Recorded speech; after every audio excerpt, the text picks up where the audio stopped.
Shout out sa itong barbecue girls. Yan. Yan po siya. Kahit kalahating gabi ay nagtitinda pa rin siya kahit wala ng customer. Yan, no? Walang dumadaan. May dumadaan man. Pa isa-isa. Wala naman. So kawawa tong nagtitinda tong sino ang pangalan nimo? Si Miss Akisha. Yung may dumadaan. Yan, may dumadaan. Pero dinadaan-daanan lang po ang kanyang barbecue. So may iniihaw. So akin po yan, iniihaw na yan. Kahit paano mabawasan kanyang barbecue na hotdog. Makaminus-minus po sa kanyang gastusin sa kanyang pag-aaral. Yan, anak po yan ni Mr. Ikaka Alquen na taga-Tigayon. Yan.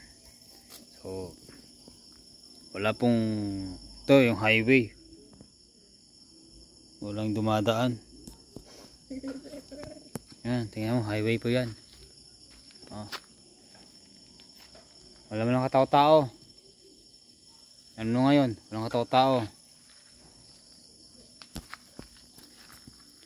Yan, kahit sa hating gabi, alas 10 na po ng gabi dito sa Tigayon Hills, Kalibo, Aklan. Pero sa sitwasyon ngayon, siguro ganito lagi ang sitwasyon dito sa Kalibo, Aklan. Wala malang dumadaan pero nagtatyaga po siyang magtinda ng barbecue para sa kanyang pag-aaral. Yan po. Ang tinitinda ng barbecue, may ulo, isaw ng manok, may paa, isaw ng baboy, tsaka panit ng baboy, tsaka hotdog. Siyempre, ito pa, may tindahan po sila rito. Yan. Yan po. May saging. Siyempre, special yan. Saging po yan.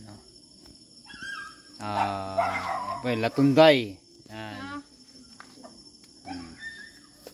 So, luto na po yung ating pinutong hotdog. Yan po, isasawsaw na po sa pinakamahalang na ano. Yan po ang si Miss Akisha Ikaka. Shout out.